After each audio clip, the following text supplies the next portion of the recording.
欢迎来到每日更新的丰盛奥文哈。今天的题目是心里期待的人已经来了，心里所期待的人已经来了哈。等一下你选好号码，记得去留言区把你的号码留下来，让连结更重后，记得去留言区把号码留下来哦。那等一下要看近的时候，你要看久一点，记得按下暂停。来，我们来看第一张牌。好，这是第一张。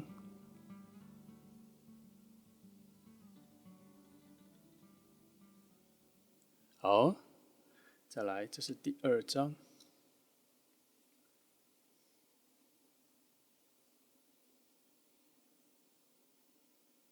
好，接下来是第三张。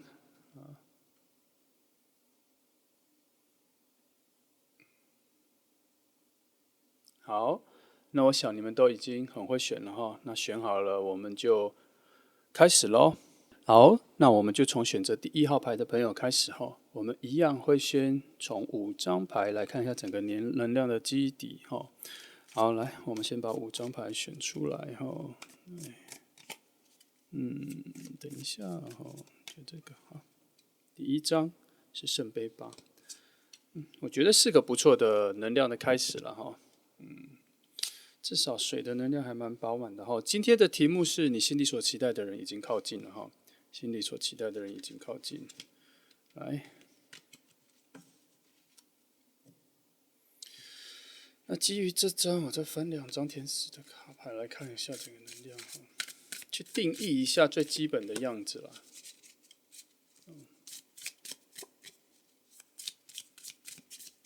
好，看一下。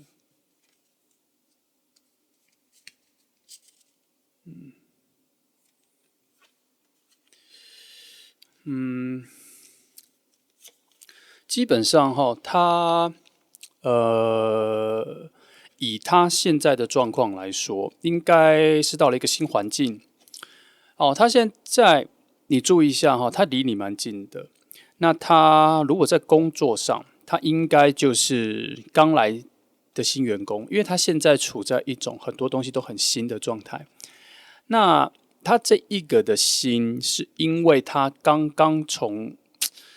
他之前啦，我不确定是刚刚啦，但是他有从一个他原本很熟悉的、很擅长的工作领域啊、环境啊，或是他很熟悉的住家啊什么地点，完全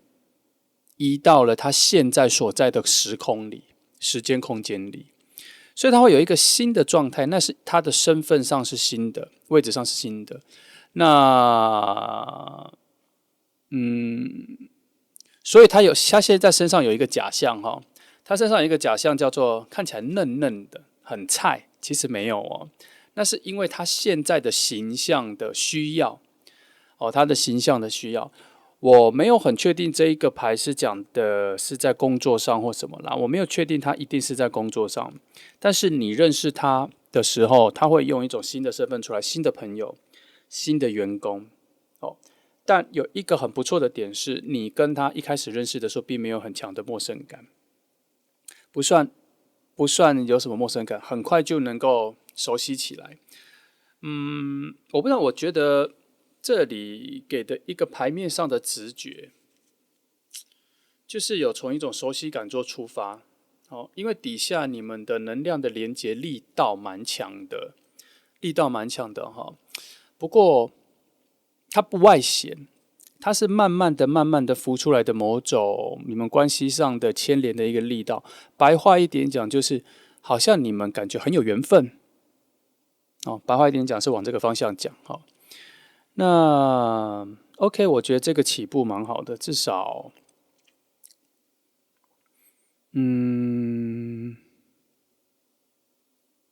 我觉得他真的在你的附近。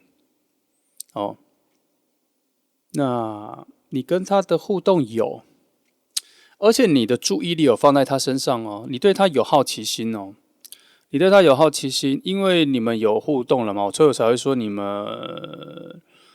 有一种熟悉感，然后有一种还蛮有缘的，就是说你们好像有一些巧合的事件发生哦。有点最浅，有点像是说，诶，你怎么又在这里？就是有一点点常常在同一个地方出现，无论是上班下班哈，如果是工作上的，我先说我没有确定是上班下班，可是所以我讲的会有点像是工作里认识的人哈，但是我没有一定说一定是上班里的人呢，他有可能是朋友哦。你们会在某些地方遇到说，诶，你怎么会在这里？然后是在一个很奇妙的时间，可能就是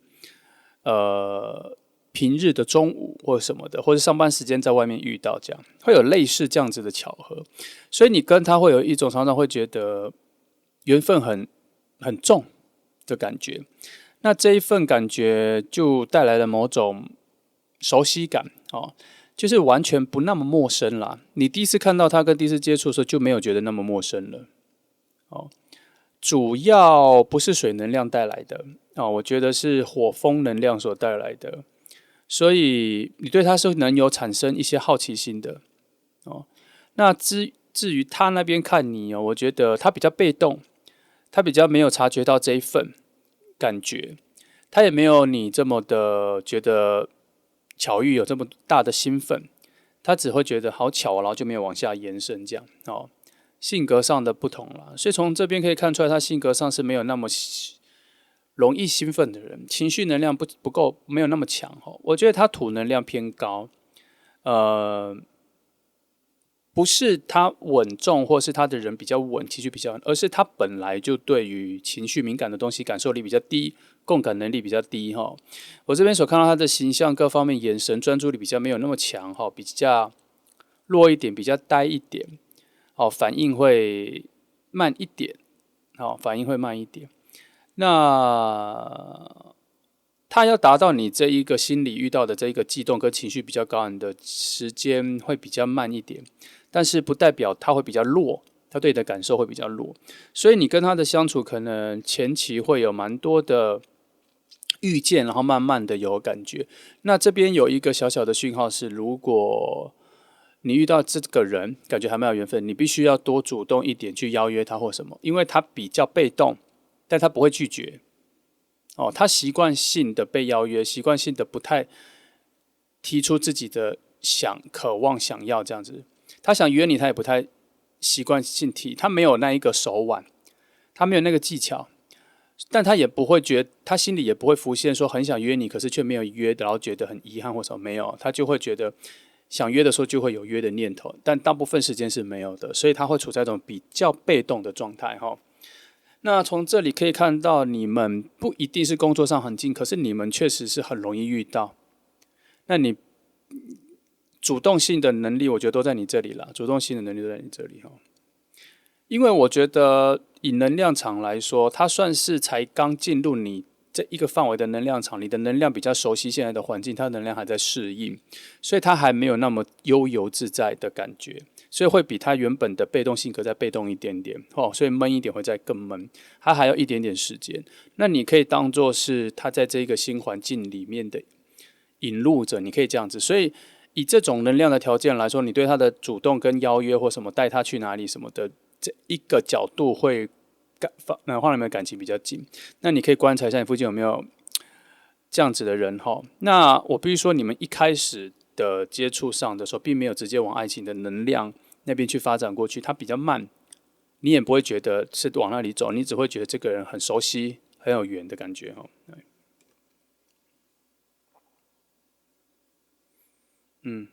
这个就是我刚刚说的所谓的被动跟，就是土能量。我跟你说，它不是稳的，它只是节奏比较慢，它只是节奏慢哈。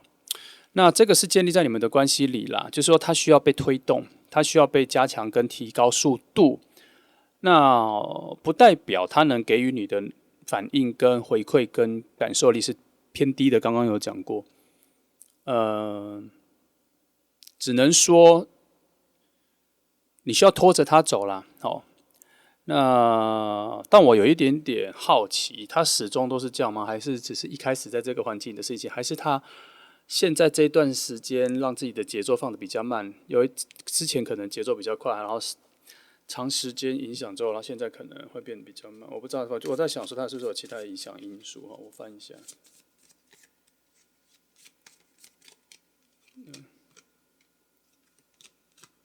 哦，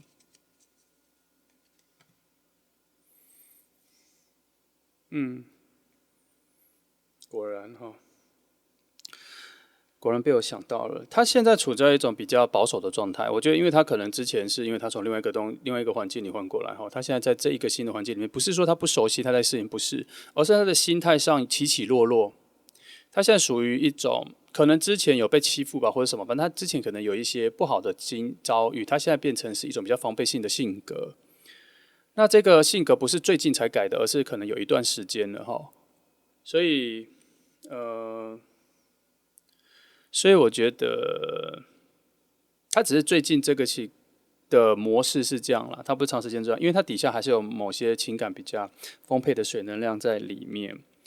只是他已经训练到或是教育自己。调整自己，不要那么敏感，不要那么澎湃，情绪不要那么高涨，但是不代表他没有。所以从这里可以看出来，当你们两个越来越接近的时候，他慢慢的原本那真实那一面，比较亲近人的那一面才会慢慢浮现出来所以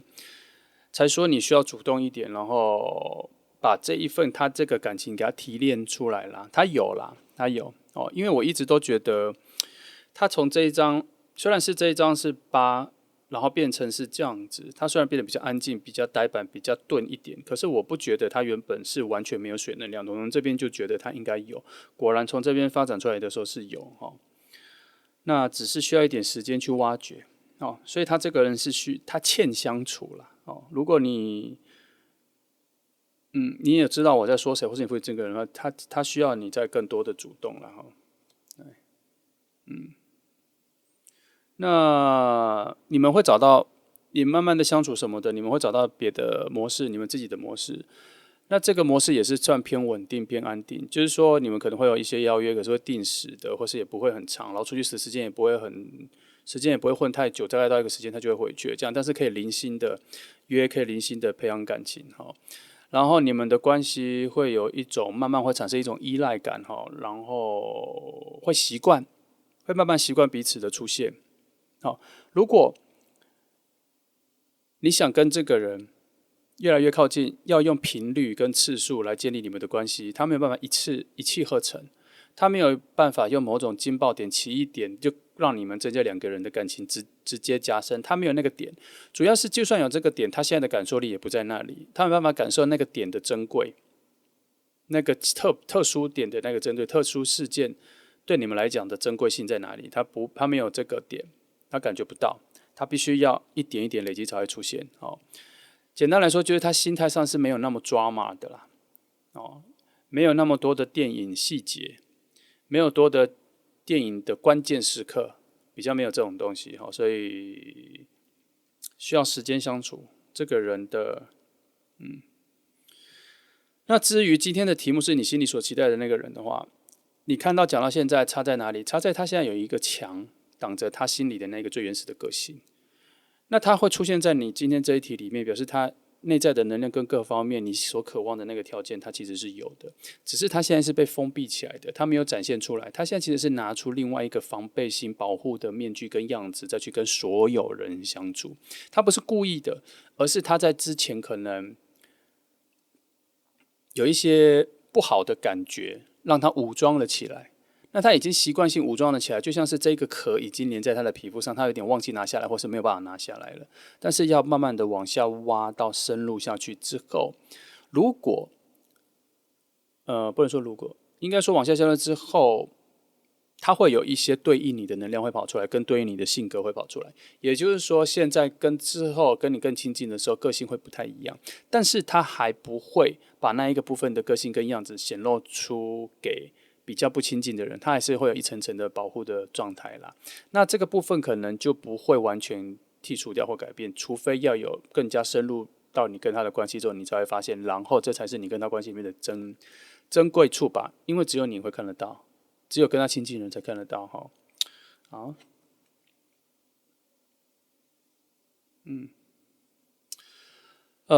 我刚说了他有一些盔甲或什么的，我想，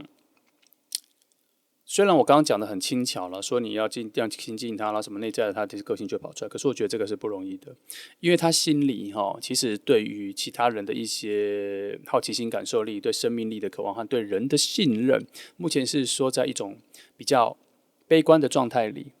还需要很长的时间才会恢复跟挖掘出来，或者甚至他不想挖掘出来，他现在觉得现在这个状况就很安全。所以我刚刚说他表现出来会有点迟钝、呆板、嫩的，其实基本上那是他调整完的一种保护色。那他自己的心里并没有那一种心眼，觉得说这是我的保护色，其实我有一个隐藏的自己，他没有这样想，他只是顺着自己的感觉变成现在这个样子。其实他也有一点忘记他原本内在丰富情感的那一个自己，其实他有点忘记了。我发现他的眼神、跟他的在意、跟他的敏感度都没有出现了，好，都没有出现了。那也许你就是他的幸运星了哈，因为我有看到你这边的能量一直往他那边过去包围、推挤、入侵、占领，哦，然后不是被动的，你不是被动的，你是非常渴望的去，能量上是非常渴望的对他靠近，这样。所以在某方面来说，他会被你的能量或各方面感染或叫醒啦。所以基本上这条故事线反而主角变成是他，你是来帮助他的。但他确实，我觉得你的能量会这样子刻意的自己往他那边流动过去跟吸引过去，我觉得那就是表示确实是很符合你所期待的。那有一个特别的事情是你心里还蛮知道你所期待的人应该具体会有哪些条件跟哪些样子，所以才会让你的能量在寻找这一个所期待的能量的时候，很快就捕捉到他这个人了。哦，只是很可惜，以初期状况来讲，很可惜他隐藏了一些。所以你会有点小辛苦哦，要挖掘到那一个深刻的就不容易，但也有可能因为这样子会错过吗？今天这局我觉得不太会，因为你这里的能量加上好奇心跟热情耐心度都还蛮高的。我刚刚是不是说一开始你们遇见的时候就有一种感觉一种很深的缘分，这个东西就已经绑住了，好，就已经绑住了，没有什么排斥感。来，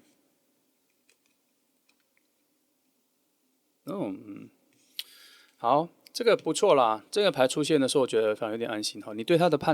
的想法跟感觉比较不太是用一种武断的判断式的审判式的去看他，然后你反其道而行后，会比较像是说偏向于直觉，然后会否定某一些眼前的判断。你会觉得你心里的直觉觉得他应该本质上不是这样子，那你就会相信下去了。你不会觉得他的冷漠或是呆板或是没有反应，是因为他不在意或是不在乎旁边的人。或是自己有心房没有打开，你不会这样想，你反而觉得会转换成一种，他一定有他的困难，他一定有他的旅程，他一定有他的过程，他一定有他的需求，哦，然后他才有现在的表现，你能够理解他，所以我才说你跟他的能量第一，我觉得很契合又很近，再来，你跟他真的会有一种很奇妙的缘分，很近的感觉，所以你能够包容、跟理解、跟试着去换位思考，哈，然后能体谅他。这是一种很深的缘分啊，因为灵魂在某方面来说，可能有累世的熟悉感，所以遇到的时候，即使外在条件跟整个状况是看起来是一个全新的角色出现在人生里面，但是那个熟悉感很近，所以才会说你们的关系应该是要慢慢的往下挖掘，才会发掘到那个好。我觉得他挖掘的不一定是那个好，而是挖掘到那一份熟悉感的真谛跟精髓是什么。原来你们会那么相信，原来你们会那么契合。后面有看到这样子的能量，它这边很多的能量都是前面的一些错综复杂的关卡。可是我一开始从这里就发现说，它好像被某种能量吸引，所以它远离了它现在所有的。它其实是一个不知不觉的往你这个方向走来的能量，他也在找答案，但他不知道他在找答案。也就是说，他遇到你之后，他会慢慢的发现，原来他有自己已经忘记的那一个样子，而你会帮他挖掘到那个样子，然后从你的角度，其实你也会被他影响，因为你会发现原来人的层次有这么多，你也会慢慢的探究自己的层次是否不是只是这样子。所以在某种概念上来说，你们应该算是两个人是彼此的贵人啦，好像有两种互相要去提升的方向感，要一起并肩而行。然后再往下看哈，等一下哈。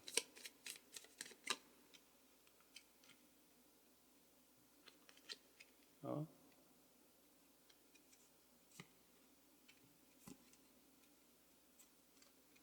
好，先这样哈，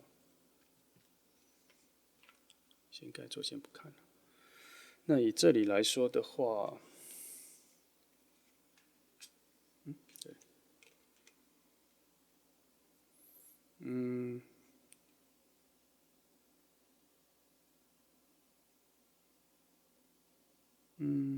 你们相处的前期后，确实是有非常多的探知啦，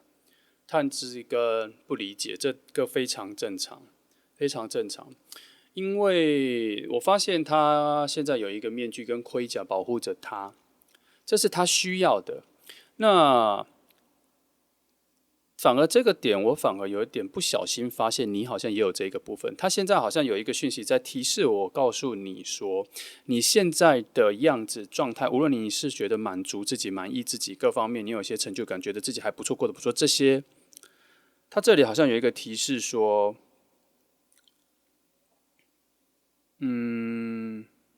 你内心的声音好像跟你外表表现出来的东西不太一样哦，因为你内心有一个声音，好像呼应了他内心的声音。哦，我这边有这个讯息，因为它藏在了这个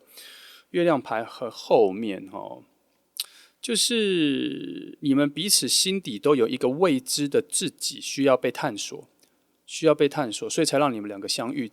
之于你在帮他探索他自己，跟找到他失去遗失的自己的样子的同时，你的内心的那个声音也会慢慢被你听到哦。所以你可能会在这一个旅程中也发现自己另外一个可贵的那一面哦。这边有这个讯息，那但你不用急于去找啦。他这边只是在告诉我说，你在有点教学相长的概念。你在帮助他的同时，你才会发现怎么寻找自己的那一份逻辑。你在帮他找路的那一个旅程中，你才发现说，原来这些找路的方法跟技巧也能够帮你的心找到去探索你另外一个声音的路径。哦，听得懂吗？就是说，你们两个的相遇会挖掘到自己的另外一面啦。哦，最简单就是这样。哦，那一面可能在你们进社会或是开始认识更多人的时候，它可能是一种比较 pure 的小时候的声音啦。那有点被忘记了，换和不被需要了。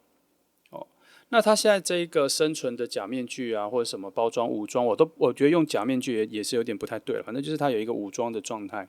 我觉得应该是已经蛮长时间的了。都在他身上，只是这一次把它用的非常精准，非常的，他一定是有之前的事情，所以让他真的把这个盔甲穿起来。他本来就有这个本能，但他从来没有拿出来用，可是他现在把它拿出来用，他把它穿起来了。好，那我想大致上你们的关系上的逻辑，我觉得，好，来我再往其他的地方看哈。你们两个的关系会在我刚前面已经讲了啦。其实这里我已经讲到这张牌了哦。你们两个的关系确实是会在慢慢的碎片式的次数增加之后，关系上会变得越来越稳定啦。但我还是跟你说，他不会直接直奔于恋情去，他会比较变成是生活上的习惯跟依赖。也就是说，坦白说，就是出去的时候，他可能想出去，他会约你，他会找你，他已经习惯性找你，因为他会觉得那个感受里面是舒服的、稳定的。好，所以他会习惯去找你。那这个就是你们的关系，我觉得是前半段都是照这个关系，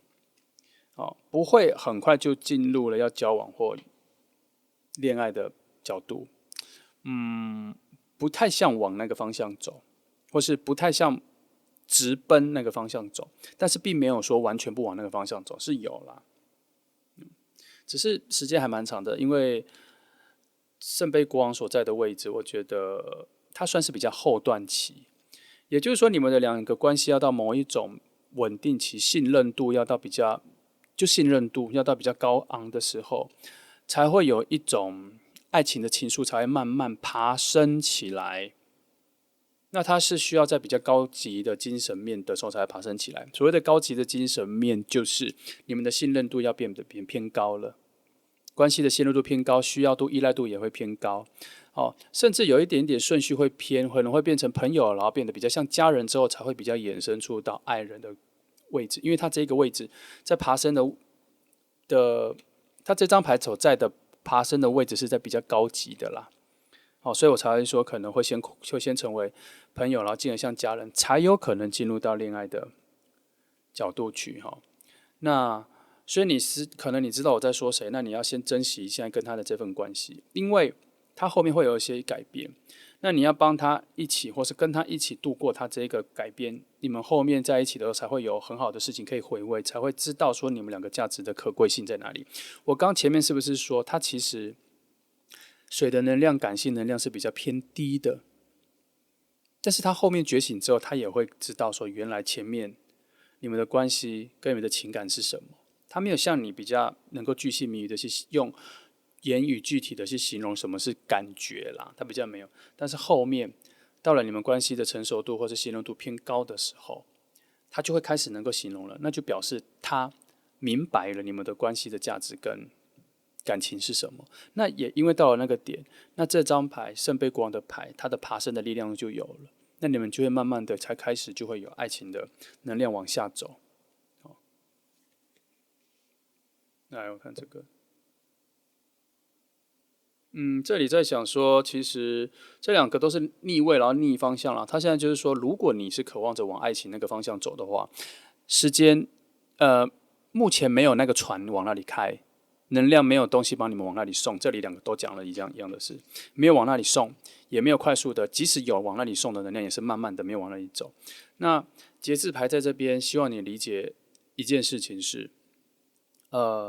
你们的关系现在要处在一个非常高度的协调性的条件是，从生活里面去达成平衡开始。情感可能所谓叫做生活中达成平衡开始，就是说你们要有一个规律的或是持续性的、常常的见面、常常的闲聊，但是节奏不能太快，但是聊的东西也不能太深入，要从一点一点淡淡的相处里面达到两个人的依赖感。也就是说，要从一些小生活、小确幸里面累积你在他心中的重要性，因为他现在有一点不对等的感觉，你的这边比较像是火风能量在陈述你的性格，他那边比较像是完整的土能量，单纯的土能量，所以他要感受到火土风的能量，需要一点一点一点生活的细节，跟你相处的生活细节之后，分门别类的把事件分门别类之后，他才会知道说他对你的感觉是有这么多的丰富性的情感，好吗？但这个情感的累积需要在一个比较稳定的状态里，稳定的情绪里，所以你们的相处前面会有很长一段时间，可能是会淡淡的，感觉好像没什么起伏。它不太适合用一种很澎湃的爱情、浪漫喜剧或电影的方式来相处，它是淡淡淡，它很像是一个长篇的影集，可能要演个几季之后，他才会开始对他身边的人有感觉的那一种剧情，它是这样子的。所以你跟他的缘分，其实要到慢慢到后面才会明白那是什么，才会明白知道那个珍贵是什么。可是这一条路要慢慢的往那里走，这一个确实是我最近拍的牌里面来说，发展的算是比较慢的一组哦。可是稳定性极高，尤其是他那边的土能量很强哦，稳定性极高。好，大致上是这样哈。这一组我讲的比较快哈，所以内容讲的比较多，希望让你有听到重点，然后有帮助你哈。来，还有3张牌我可以再翻哈，来。等一下哈，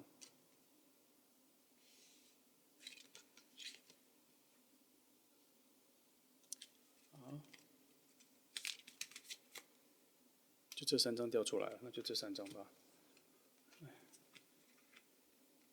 好，来看一下，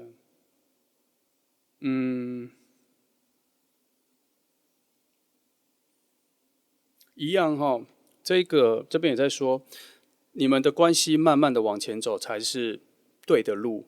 哦，因为你们的关系需要用非常缓慢的脚步往前走，才可以一步一步的打开，才可以一步一步的觉醒啦。觉醒，我觉得他那边会觉醒比较多，他那边会变成慢慢的感情丰富，那这就是对他的每一步一步的慢慢觉醒，觉醒了他对身边人事物的情绪感知力。那不是说他没有，我一开始就说他不是他没有，而是他必须有点像是把饼干慢慢的捡回来，有点像是迷路的小孩，每走一步就把饼干屑丢。现在他要自己照着这一条路走回来，走回去他最初始的那个 pure 的自己的有丰富情感的自己，他要慢慢的把它走回来，所以你必须陪他走，他没有办法快哦。这边讲了，这没有办法快，慢慢走才是现在最大的智慧。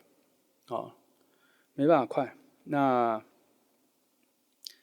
能让他持续找回自己的能量也是比较小的，这里已经很小了，这里也很小，都是小小的火能量。也就是说，这是只剩下一个火把可以让他照明他在隧道里面的路，但是不能用跑的，不能用冲的，因为火把会熄灭，所以只能慢慢的静静的走，把这个小小的能量维持住，维持好，才可以走到那一个端点。你们两个会比较开始有比较倾诉的那个下半场，才会慢慢走过去。那这边也说，现在即使你对他表达更多的爱意、喜欢或是情感面的，他其实感受不到，所以你会失望。所以这整组牌到现在，我真心觉得，其实你才是他的贵人，你是他的 lucky star 啦。但是由于你帮助他，跟他一起这样慢慢的成长，走下去，最后收获的是你们两个同时。他后面会有意想不到的情感的坚定性跟稳定性在这个人身上，但是这条路就是要慢慢的走，它不是耕耘的，这一组不是耕耘出来的，这一组就像我刚刚的把饼干屑捡回来，找到原本的路口的这种方向的，要慢慢的走回来，帮他走回来，因为他现在的自己不是他原本的自己的完全体，他失去了很多，或是那个原本的自己有破碎了很多，但是他的表面跟他的表现是看不出来的，所以你跟他遇到你，他才能够找回自己的那条路。但同时这边确实还有一个特点，你要想，你以为你没有另外一个自己要找回来，其实你有，但是只是现在的你不需要，你听不到。但是你如果找回来的话，你现在的人的多面性跟丰富度，还有对世界的感知力，还有你的觉醒跟很多东西都会组合回来啦。它很像是你是一个组合，一个拼图，边边角角的，不会影响画面的。但是有了它，那个完整性会更好。有这个概念。好，那这是选择1号牌的朋友希望给你一些方向感那内容蛮多的因为我讲得很快，所以希望对你有一些帮助那谢谢你来听祝福你。好，我们接下来从选择2号牌的朋友开始今天的题目是心里所期待的人已经来了靠近了来，我们一样从这里5张牌来看一下整个能量的分布好，那跟我一下好，打乱一下来，第一张好。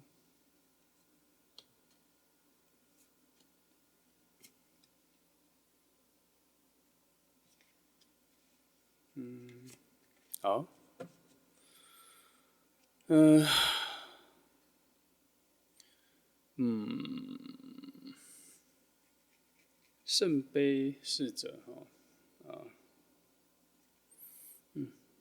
好，我准备一下这个心情。好，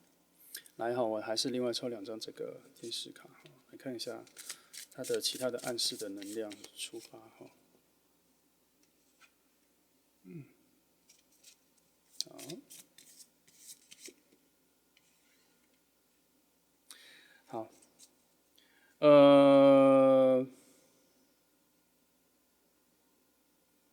想一下我把我得到的讯息先不整理，我直接把它念出来就好了他现在跟你是反方向的在行走去了，有一点他比较像是说他已经在最接近你的时候，突然转向了，往另一个方向走。为什么？因为他有需要去完成的事情，也就是说他有一些支线任务要先去完成，再来见你会比较好。然后那一些其他的任务事件，我们就把它当成是游戏就有一些任务，它完成之后，它会带来更好的奖赏，而且是非常丰盛的奖赏。那它会有一个新的升级，会有一个新的提升，然后再回来。所以目前看起来，你是跟他是不认识的。我有感受到你们的能量，在最接近的时刻先分散了，先分离了。那是好事，让他先离开，先不在你眼前出现，是好事。应该是说，他原本出现在你面前也没有不好，能量也很足够，也很好，可以预见。但有突发的好事要发生，他必须要先去完成，有点像是去加分，加分好再回来就好了可惜的是时间会拖一点，那没有关系啦，没有关系，不会影响太多，反正你们还没遇到嘛，那你会在不知不觉之后的时间里会再遇到他，我觉得这个没有非常远啦，但我还是要老实说，因为它是有2件好事情要改变，那还有一件事情会去的比较远，会去的比较久，所以大概2-3个月跑不掉了。可是我必须说他已经曾经在你面前很接近，将要出现过了，但是转向了哈。那没关系，我们再等一下好了哈。来，确实是转向了哈。这里都呈现一个很强的三角形，在告诉我说，他现在确实是先从你这个点这个位置，先跑去了一个远方了啦。跑去了一个远方，但是一样，这边也在证明的是一个加分的状态，是一个好的状态，所以我们就抱持着好的期待它出现了哈。那我们现在所能做的就只能在这个角度上就只能等待。我希望等一下牌面会有更多对这个人的诠释，然后让你知道你在等待什么样子的人哈。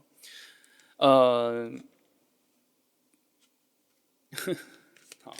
我本来是要说他本来就已经很接近了，为什么？因为他其实有一个节奏啦。即使他在转向去做别的事情之前先遇到你，但他终究还是要去，所以你们认识之后，他还是会有一种远离你一阵子的状态。那不如先不要认识，先让他远离一阵子，然后再认识，免得好不容易刚认识，能量很近，感觉还不错的时候，就必须要呈现一种等待跟远距离的状态。好，再等一下，等到他真的很靠近你，在你附近的时候再认识，会比较舒适，感受上是比较舒适的哈。情感能量是很够的啦，你们原本所包住你们的那种水能量本来就很够，然后是稳定的水能量包住你们，所以即便现在，我觉得这个包住你们的能量现在还在你身上，只是它不在这个里面，它不在这个范围，因为它先去别的地方了，但是这个稳定能量还是在你身上，没有被消耗掉，它在稳定着等着这个人来，稳定的等着这一个人来，它这个能量也带了另外一种讯息，就是它会带给你大概有好一阵子的情绪是比较稳定的。也因为这个能量并没有被任何人、其他人共用，所以你近期可能会有一些外在上啊、心境上啊、魅力上的一些小小的进展。你可能最近会有一些别的桃花啦，可是那都不是这个人带来的桃花，这是因为原本为你们2个准备好的水能量，现在没有在一起使用了。那现在只有你一个人能用，所以你可能会最近会有一点漏电、乱放电的状态。那可能也会有一些艳遇或邂逅，或是被打散的情况了。那这些都只是一些能量的乱谈、乱射、乱散布所接触到的。其实真正的这一个水能量是在期待这一个人的到来了哈。好。那就当做是一种很有趣的小小的经历，跟小小的一小段人生啦，就这几个月哈。来，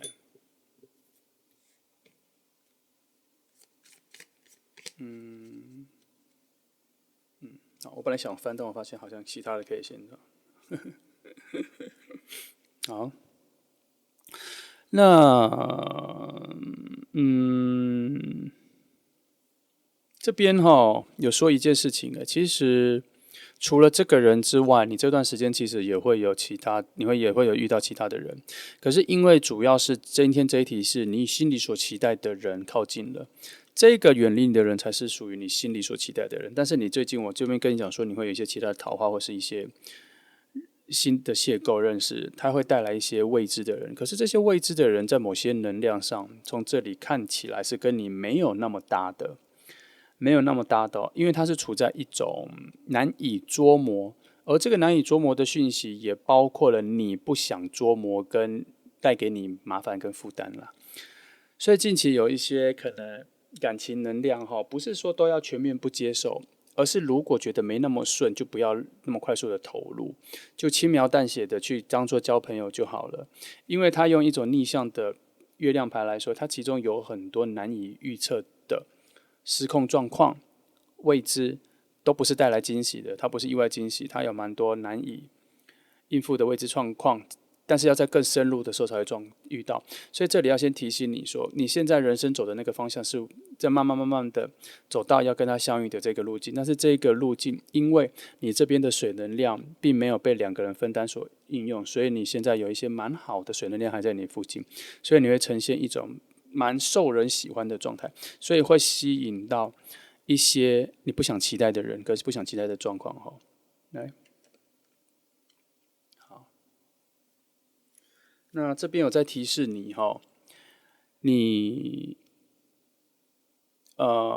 感情上你可以专注在跟你的朋友上了，但感情上，请你保持着没有海浪的海洋的状态，很丰富，但要很平静，很丰富，但要很平静哈。现在就这里就只是提示你这样。那它是放在一个非常高、非常强、精神力非常高级的位置。那他这里在这个位置这样讲是在说什么？需要你努力的去维持啦，因为他知道这个不容易啦。哦，你可以近期多享受被别人喜欢，而不要这么认真的去投入，除非有人的出现真的让你觉得你有一种内在有一种一触即发，有一种很难以割舍的感觉的时候，你再有所动作。可是我这边要提醒这里没有蓄力的火能量，没有蓄力的能量，都有昙花一现的感觉，都有夜晚看烟火的感觉。这代表什么？时间时序都是短暂的，因为没有蓄力的能量啦，没有蓄力的能量，加上宝剑2在这一个位置在提示你希望你成为那一个没有海浪的海洋，平静下来，像湖面一样的状态。近期所需要你做到这一件事情。那我不知道他的目的是什么，也不一定是目的是为了要你去等待这一个人所做的，而是他可能在提示你近期这一个是蛮重要的功课蛮重要的功课。好，那这里跟这里都有一个多保护自己的状态啦，都有一个多保护自己的状态。那所以他们是有所搭配的啦，就是希望，总之啦，我不是想要那么强调去说你可能会有危险，或是你有一些很麻烦的事或什么的，我觉得不是这个方向，你先记得不是这个方向，而是会有一些你不喜欢的人事物出现。但是因为你现在的能量蛮好的，所以吸引到没有筛选的能量靠近，是这样。一般来说，它这个水能量在出现的时候，它原本是要给你跟这个人相遇用的水能量，所以两个共用的时候，它会变成一种保护膜、保护的泡泡。可是现在因为它不在，所以能量对你来说是过多的，所以就变成是一种不稳定的水能量，所以就变成说你的状态各方面、魅力各方面都变得蛮好的，所以会吸引到一些没有被筛选的能量，无差别的吸引啦。所以这边才在提醒说，你要有点保护自己然后心情要比较平静，情绪要比较平稳，在这阵子会比较好。其实它这个好，并不一定是保护你的好，它有点像是让你不要感受这么多啦。他怕你心情起伏可能会有点过大或什么的反正就是会一些很阿杂的事情啊。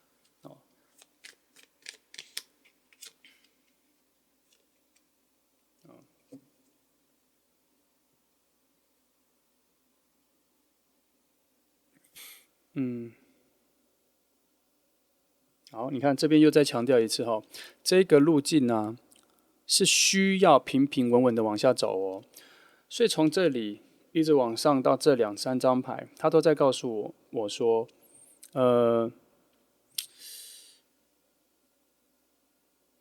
因为他现在今天这一组牌的现在的时间快已经变成是说，在你遇到他回来之前的这一段，记得这一段时间，你必须要让你的各方面都平平稳稳的，情绪不要有高高低低，然后也要比较保护自己，在意自己。他甚至有一个概念是你要多爱自己一点啦。然后这里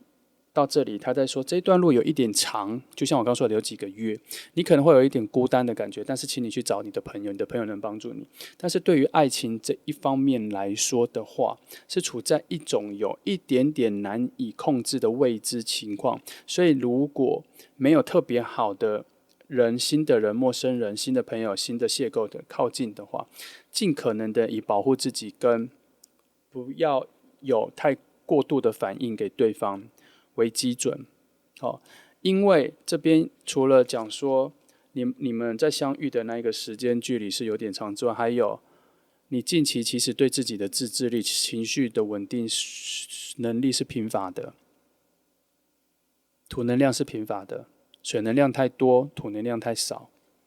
所以才会有这么多的牌来提醒你平静。这里面讲非常多次了，平静的情绪是你最近期最重要的一个功课，跟你的一个生活的机制，你就把这个先记下来哈。那应该其实不会什么太大的事情啦，他只是怕你的水能量太多了，太敏感了啦，发现自己在意的事情太多余了，有很多多余的事情太在意了啦。来，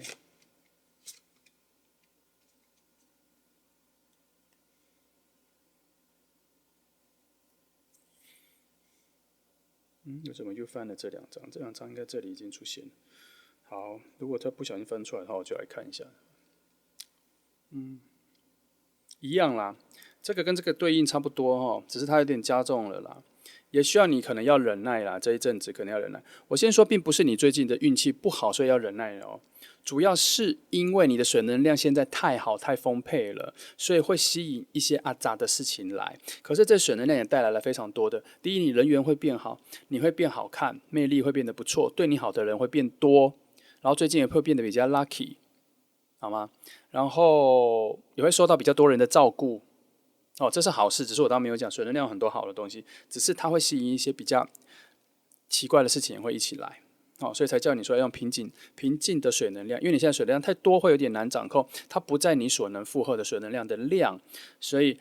会有多余的东西你没办法掌控，所以他希望你能够都维持在一个平静的状态，因为他怕你会被其他的事情影响到情绪非常起伏啦。是这样，他牌面上有一些对于比较未来式的担心，所以现在先提醒你，这些都是在这个人回来之前你需要注意的事情。那至于今天的题目，心里所期待的人来了，他是来了，可是我们抓的时间点反而抓在你们要相遇之前一个你的状态里。好，那我们要回头看，你们两个其实是契合的，因为这个水能量给的能量很大，是要给你们两个人相遇的时候所使用的一些爱情能量、感情能量的，是丰沛的、健康的、安全能量。可是他因为其他的两个更大的量把他吸引走了，所以现在只有你一个人这样，所以这表示说，其实你们两个是非常契合的。所以这段时间过的时候，你们两个在遇见的时候，其实没有什么太大的问题。他会再重新演绎一次这样子的水能量跟这样子的相处，就只是时间问题。现在就只是时间问题。那为什么我们会抓到这个契机点？主要还是因为有事情需要提醒你。他这个有事情提醒你，并不是只是希望你度过这一关，或是度过这一段，它不一定是个关卡，他可能说这一关，他只是这一段，他只是希望你比较安稳。他其实还有一件事在提醒你哦，这一段时间可能是你要学习让心情大部分时间都是平稳的，这一件事情可能是你有所欠缺学习的。你如何在这个阶段或者这一个年纪或这个成熟度的时候，完全学会让自己心境上是平稳的，面对每一件事情，应该是也有可能是这一个课程、这一个挑战里面的核心，但也有可能是他遇见你的时候发现的这一个小问题，需要你先调整之后再让你们相遇，也有这个概念哦。所以他会有其他事情先把他拉走。因为它是两条不同的人生线的相遇，所以它必须要在非常吻合的状态，然后遇见能量才会契合，才不会浪费。所以它可能突然有，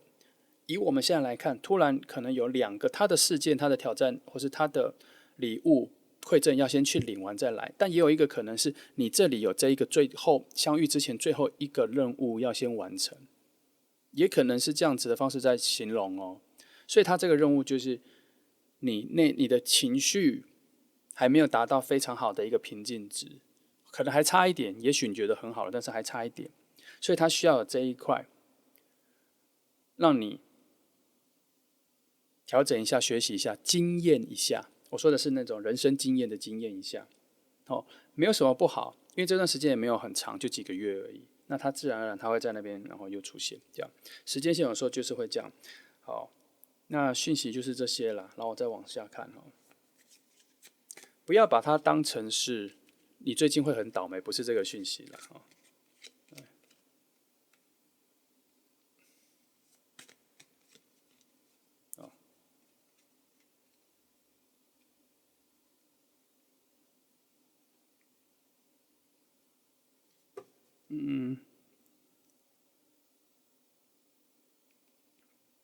我刚刚说啊，会有很多啊杂的事情，这边就有了哦。他希望你理解是会有很多小杂事哦。然后因为这里9、10都出现了，那这一段确实是有好有坏，喜忧参半啦。好处我刚刚都跟你讲了，水能量所带来的各种好事，但是确实还是有一些很莫名其妙的事情会出现，它需要你忍耐一下。那你看它这里圣杯9也出现了。我刚刚是不是说你会有很多人喜欢，会有很多人帮你的水能量会很强，会很多魅力？这里又再出现，又定义了一次，而且是加强了一次，发现现在是你很亮的一个时刻，所以你会无差别的吸引好坏的人都进来。哦，应该是说品质有好坏的人都进来，这样，所以情绪你的水能量要保持一种平稳的方式会比较好，因为才不会跟一些不好的东西、不好的人事物连接起来啦。哦，好。但是好事也蛮多的，好事也蛮多的。你会发现你这段时间贵人还蛮多的，想要靠近你的、照顾你的、帮助你的朋友，好像也都变多了，好像都变亲近了。好，这里先这样，我再往下翻哈。啊，还有哈，等一下。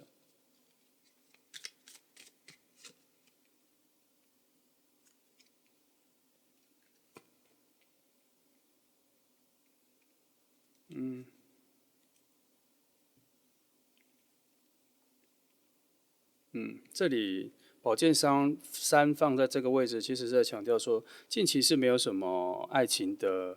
痛苦的烦恼会出现了，没有啦，被略过了。他这边已经被在这个位置被放过了，反正就没有这个能量出现。他这里出现只是在告诉我说，目前这一个能量被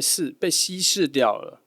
哦，所以你这一个近期，其实我刚刚说会有一些阿杂的人或者阿杂的事情来，其实都不是爱情的烦恼啦，就只是性格上或是什么，觉得很啰嗦，哦，整个情况会变得很啰嗦。这边证明了不是那个，它只是会变得很啰嗦哦。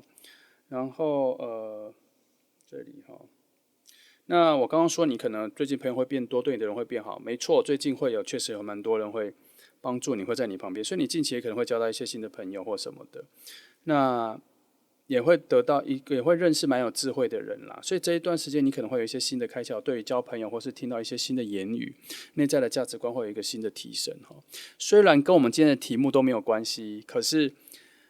你记得这段时间你的成长跟提升，都是在你的人生的长河里面都是一个很棒的时刻，你也会变成比较好的人，然后再跟他相遇。哦，来五宝剑哦。这里哦，这里都差不多啦，就是会有一些好坏的事情都会一起，好坏的品质的人都会一起靠近但是很好解决啦，主要是因为它成为一种抗衡啦，这里这个跟这里它成为一种很好的联动，所以会有人帮你会有更多人喜欢你，会有人帮你，所以没有那么多。其实你这段时间并不是一个人在面对很多不好的事情，有人会帮你，或是有些事情不好的事情要发生的时候，就已经有人已经解决了，能量已经被化解了，所以也有可能什么事情都不会发生，只是就你会有一种莫名其妙的感觉，就觉得说最近怎么好像人缘变好了，变更多人喜欢了，然后你会发现说为什么也有不喜欢的人也同时出现，也变多了这样。好，来我们再往下看哈。那因为这里的牌对于你们两个相遇的阐述比较少哈，那我们就直接往你们两个相遇之后两个相遇之后的状况哈，我来翻后面的牌哈。两个相遇之后，一些位置上的一些位置上的讯息，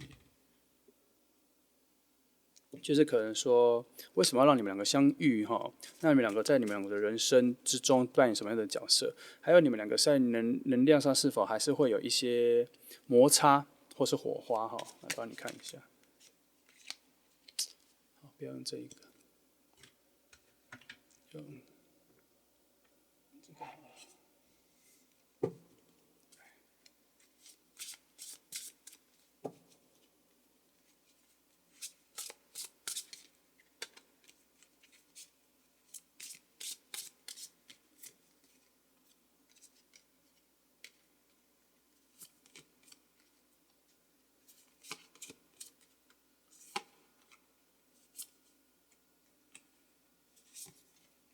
好，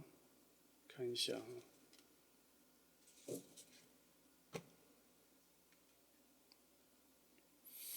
的确哈，你们两个是非常合适的水能量，你们两个感情能量其实是非常合适，就是你们两个应该就是能够一触即发就能够谈恋爱的，很多东西都非常契合，而且它各方面都是非常符合你的要求的，而且你们的路径可以走得比较远，反正就很多东西都很契合啦，很快就会我觉得你们认识没多久就会呈现一种直接试着交往的状态，然后不用多久就可能已经确定关系了哈。这跟我一开始在这里看到的能量跟这里的能量是差不多的。哦，那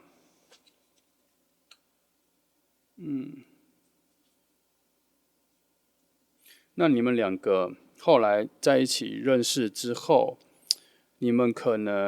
有可能会搬去别的地方去住，会换一个城市，有可能会换一个新的工作，然后会发现彼此能给彼此的东西很多，然后你们会有向外发展的可能。所谓向外发展的可能是你们因为两个人很合适，所以你们发现你们可以一起做什么事情。好，这方面会很有默契，可能一起搬去什么乡下去住，在那边找工作，或是一起去换另外一个城市，或是一起去另外一个国家去挑战一下新的人生。但终究你们两个会一起，因为你们两个后来认识在一起的时候，各方面东西都很契合，就会勾住了，而且你们会变成非常好的伙伴，伙伴的概念会非常强。你们是非常棒的一种伴侣啦，能量都很强，而且会变得比较行动力变高，生命力也会往上走。其实你们两个在相遇的时候，都会觉得彼此是很棒的礼物，就会有一种觉得说，好像怎么这个人给我源源不绝的能量，所以这种能量感会让你们推动，你们会想要做更多事情，好像年轻了起来。年轻了起来。那我觉得这一个丰沛感有点像是他现在去绕路去外面经历一些东西，回来之后会带来的一个很强的能量，加上你这里对于某种学习，因为我觉得你在这一段，我们刚翻的这一段，除了学到心情上、情绪上的平静的这个课程有学到之后，你在他遇见之前，我觉得这边还有一个，我觉得这里还有一个能量，还有你的一个成长的事件在酝酿中。在你遇到他之前，你好像还有一个更好的事情要发生。那这个可能不是个挑战，这可能是一个不错的经验或经历。因为你这边这个水能量发展起来的时候，好像你会遇到一些贵人，好像那些贵人会提供你一些蛮好的经历。我不知道这个是什么，这个我没有翻。总之后面还有一个好事要发生之后，你才会跟他遇见。因为我发现你们两个的能量好像都在一种准备好的一种准备更好的状态，然后再相遇，才会出现像这样子的牌或者是这样子的牌，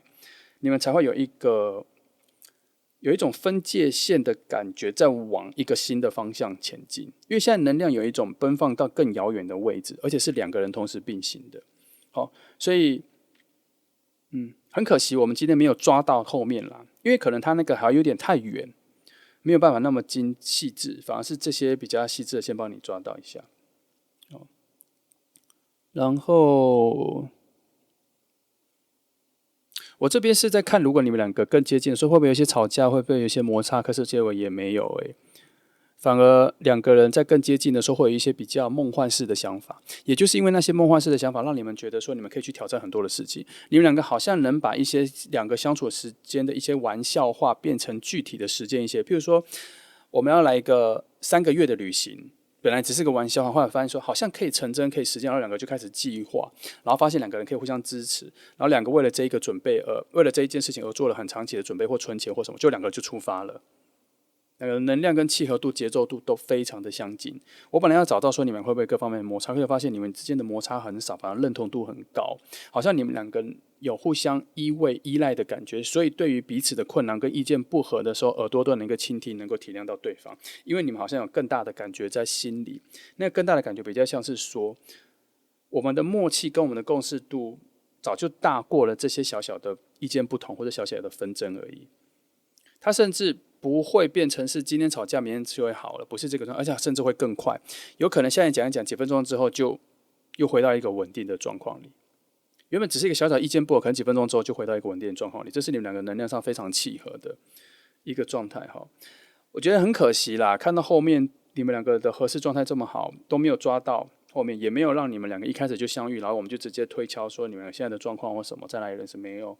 哦。这都在比较后面，但是你可以期待一下，我觉得这一个人，你近期你再等一下，会有一个蛮不错的新的陌生人会出现，你会一接触他，你就觉得非常合适，节奏非常快，频率的契合度会非常高哦，会有一种黏住跟吸入的感觉。他也是不是只有你们两个的能量是等量的，这里都是等量的等量的能量，并没有所谓的互补或什么，是你们有一点 twins 状态啦，好，就这样哈，这是2号牌，我觉得算是蛮好的牌啦。只是今天给的方向是一些前面的前置跟你一些个人的修正，但是这个也不算是你个人的修正，它这边就是你刚好是有一个好的水能量，现在一直停在你身上，只是这个水能量会引来好坏的东西都会来，但是我们可以着重在好事。你近期可能会有比较多人喜欢你，然后会有一些贵人会出现，会带领你去理解。会有一个新的事件发生，然后你会有新的价值观跟新的经验那些都是为了未来你跟他相处的时候有一些不错的交流啦有点像是你们两个人被分派去先解决你们不同的任务，然后再相遇。好，就这样这是2号牌的朋友，那希望能给你一些好的方向感谢谢你来听祝福你。好，接下来是选择第3号牌的朋友那我们一样今天的题目是你心里所期待的人来了心里所期待的人来了。那我们会用5张牌来看整个能量来捕捉一下他在哪里他又是谁来5张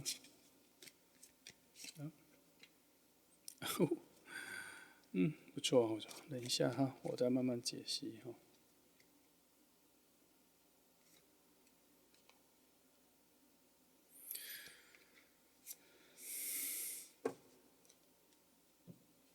来，好，还有另外2张来看一下这天使卡给的讯息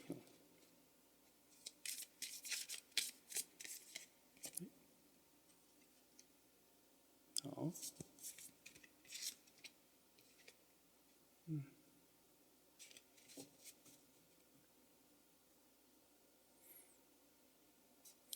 你们现在在附近啦，但是你们没有注意到彼此，所以你们应该算是不认识的人从这个角度上算是你们很近了，很近了，就在快要认识的边缘了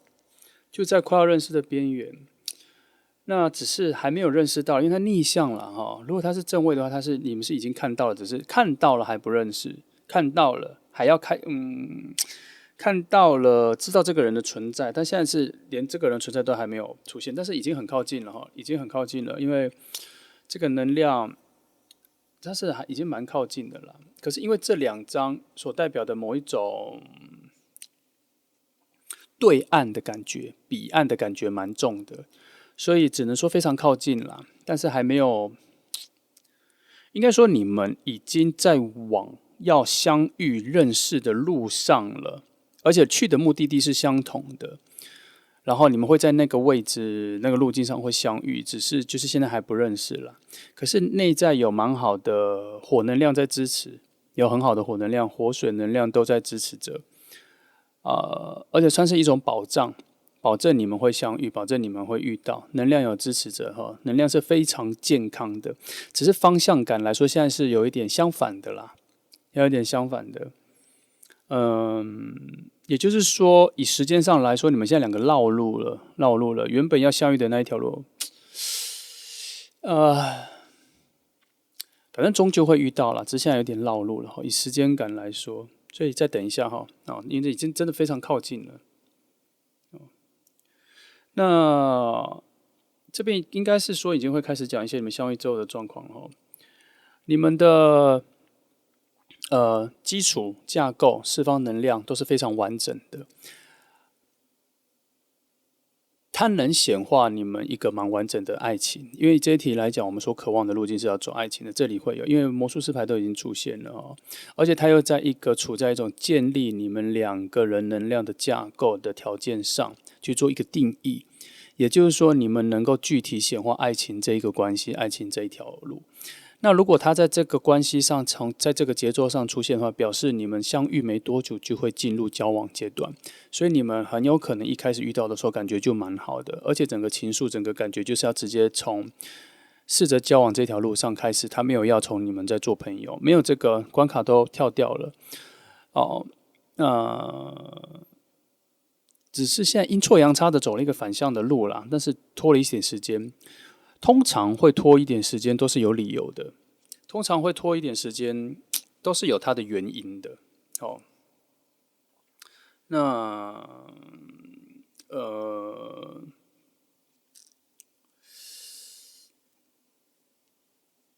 这个等一下才会翻到吧，我不确定会不会翻到，因为我觉得好像没有需要知道现在拖一点时间或是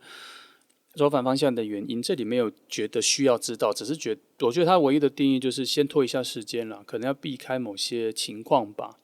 或是你们能相遇的那个时间点的路线还没有准备好。哦，没关系，这我们往下看就知道了。哦，来，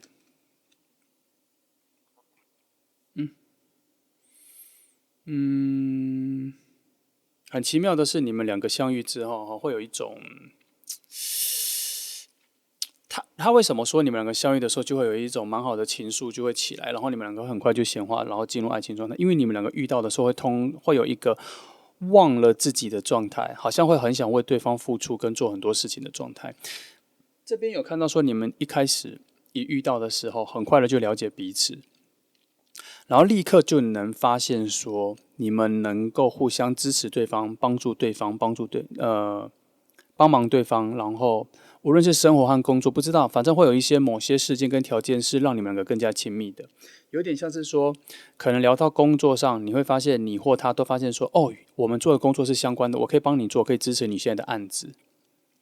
或是说，可能突然两个人都有某一个旅行计划很接近，突然就觉得说，好啊，那我们两个可以一起去，我们可以一起什么，这样子会有这样子的一个共识的状况会突然出现哦，然后我们两个就会有一种两人世界，然后它带来的是你们可能会跟你的朋友会有点小小的疏远，那你们两个会被僵持在两个人的关系里一阵子，一开始，所以这一组比较像是一触即发的一种感情啦，我觉得还蛮好的啦，因为节奏真的还蛮快的，节奏真的很快哈。好，来我看一下这里，你看爱情版中。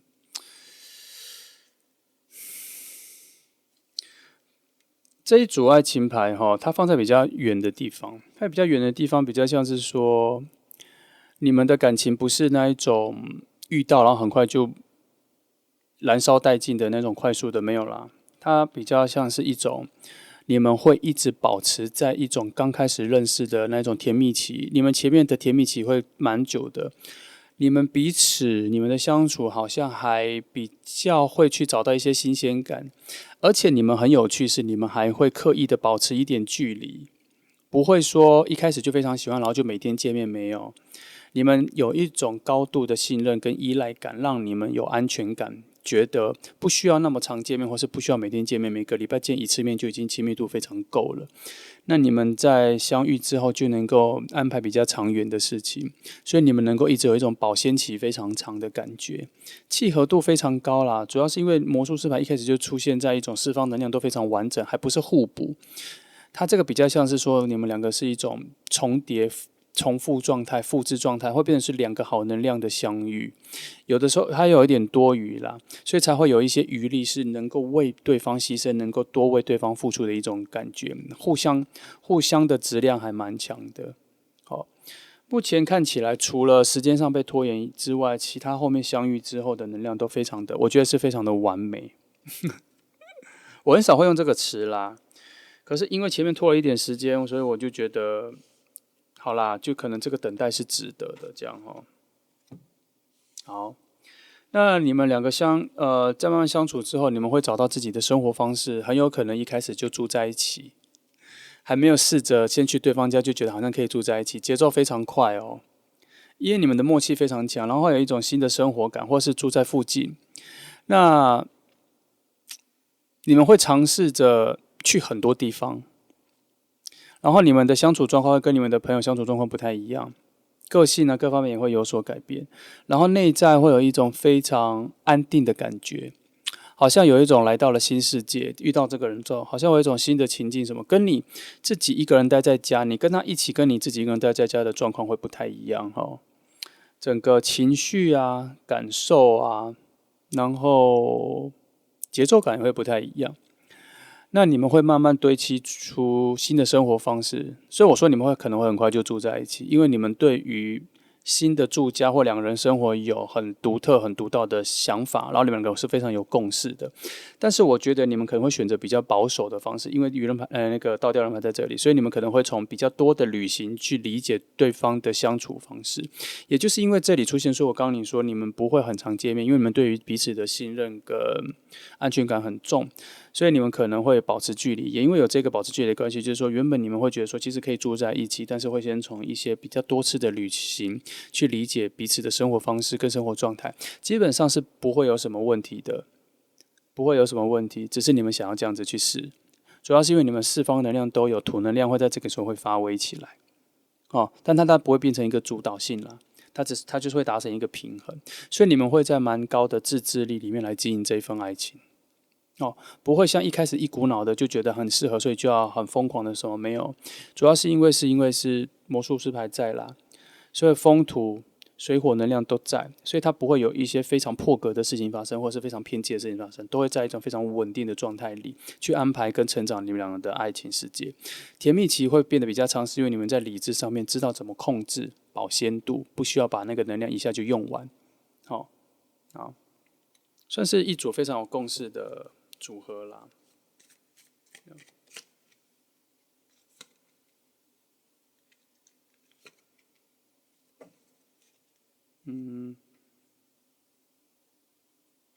好，你们一开始遇到的时候，就有发现彼此，为什么适合自己？很快就会发现答案，很快就会找到答案，很快就会理解为什么对方很适合谈恋爱，然后一开始就会发现了这个东西还不用非常多的挖掘。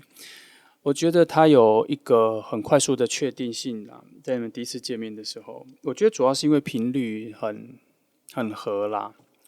那它也不算是一种直觉的判断哦，它不算是一种直觉的判断。我刚刚说魔术师牌在这边，它会控制你们两个对爱情的施展跟挥霍的自制力哦。然后这里又有宝剑国王出现，所以你们的相处啊，虽然看起来很甜蜜、很浪漫，但是还是比较偏向于用理智的方式在经营，所以你们才会有一种就是说不用那么常见面，偶尔见面就已经很好了哦。那它主要还是因为魔术师牌有被愚人牌啊、宝剑国王的能量所影响，所以呢，整个能量虽然达到一个平衡，可是它会比较偏向，大部分时间会偏向风能量被提升一点、提升一点、提升一点。所以虽然看起来能量是非常平衡的，四方能量是非常稳定的，可是其实偷偷的说，真正的主导能量是风能量、宝剑能量。它带来了什么？它带来一种高度的理智，只是这个高度的理智不太会很显化在你们的关系里，只是通常在你们在决定事情的时候，都会决定一种比较有功能性的、比较效果性的、比较有前瞻性的选项。哦，不会只为了选择比较强的浪漫度而去做，哦，才让你们能够维持比较长的甜蜜期啊。好，各种能量都有了。我必须说，你们接下来即使到后面变得更加的接近生活，变得更加的紧密，感情变得非常丰富的时候，你们反而生活的稳定性跟生活的品质还会慢慢的再提升上去。我目前看不出来你们这一组的缺点在哪啦。我只会觉得说，好不容易终于等到一个很契合的人了，真的等到一个很契合的人了，真的没有太多的缺点啦。那唯一可能会的缺点就是，你们可能跟自己朋友的时间跟分配可能会慢慢的减少，因为你们会比较想要花在彼此身上，然后心里会有一种觉得跟朋友已经相处时间够久了，总算要分给一下给自己的恋人，因为好不容易遇见了吼。好，这算缺点吗？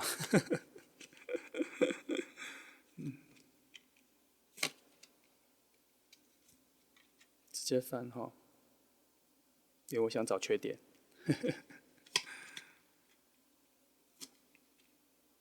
好了，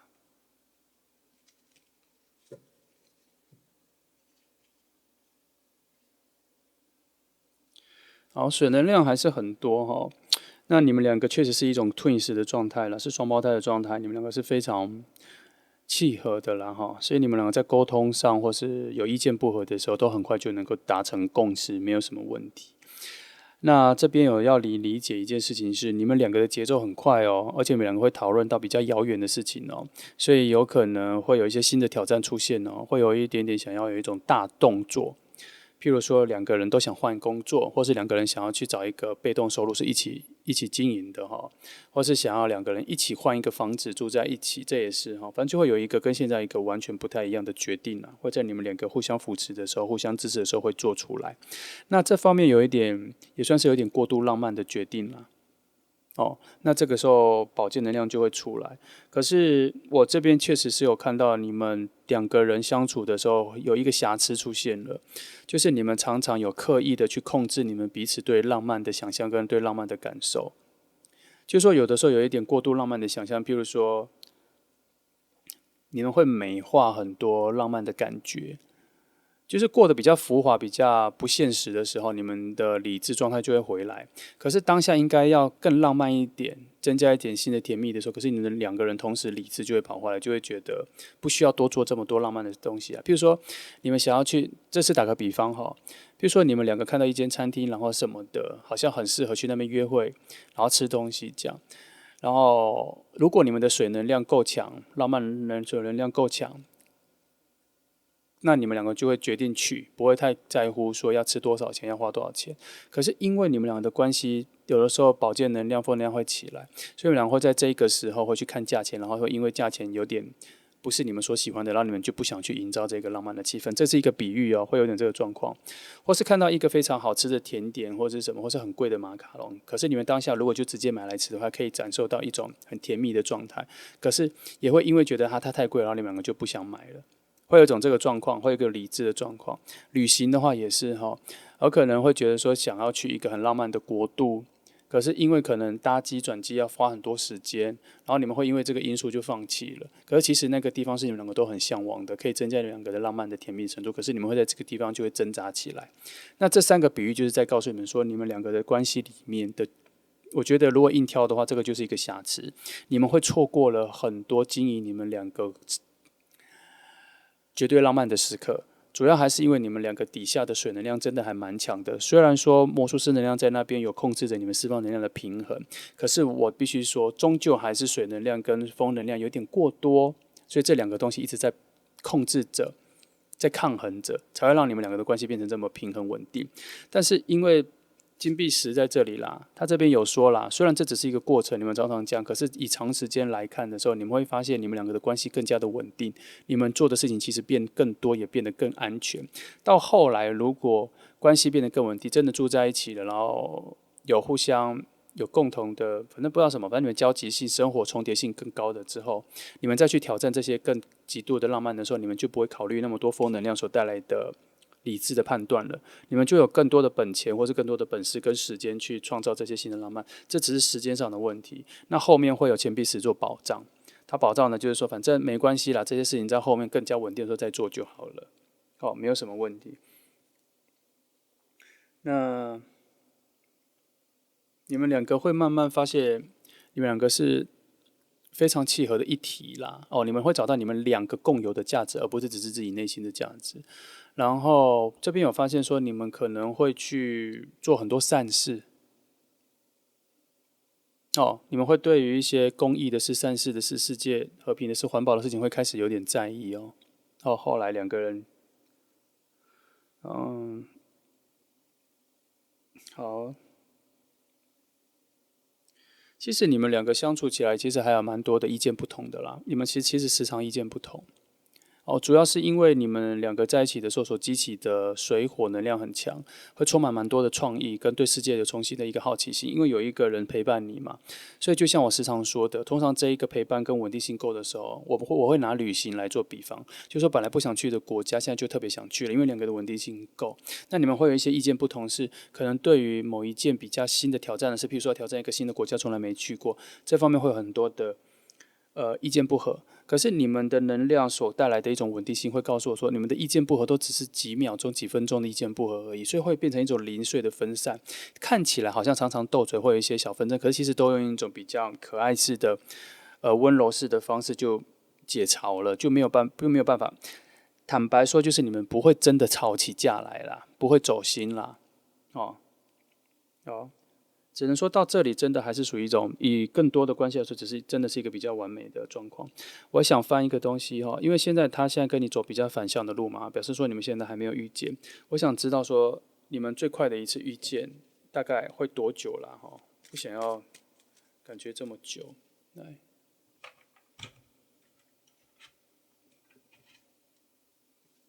哦，因为我觉得后面这个能量的时间性跟确定性都还蛮近的，还蛮扎实的。这一个你们走反方向没有遇见，我先问几个问题哈，你们会在哪里遇见什么状况哈？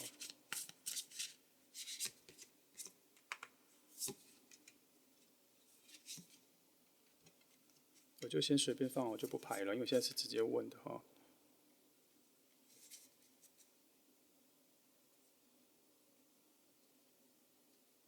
都水能量，它比较像是一种朋友关系的介绍啦哈。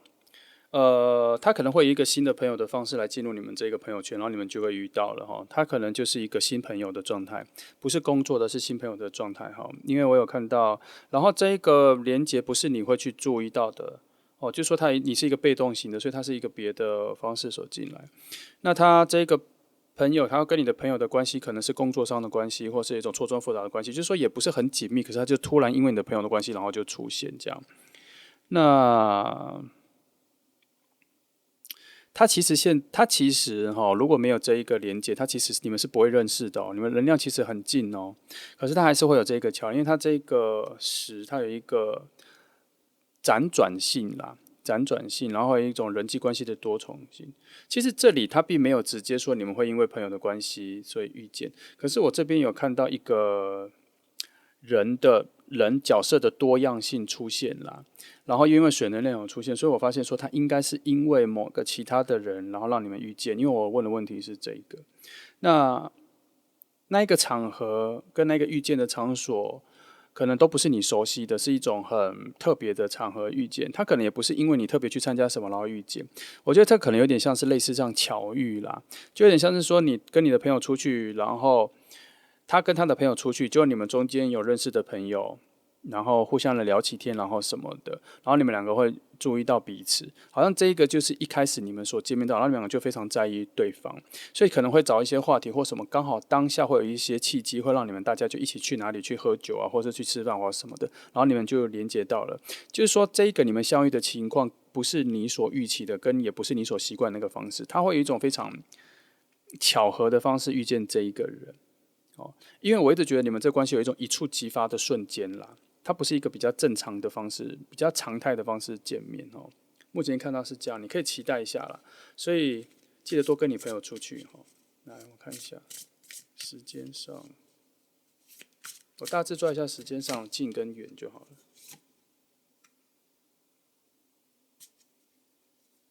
这张牌好像呼应了这张牌，确实是要靠朋友。时间是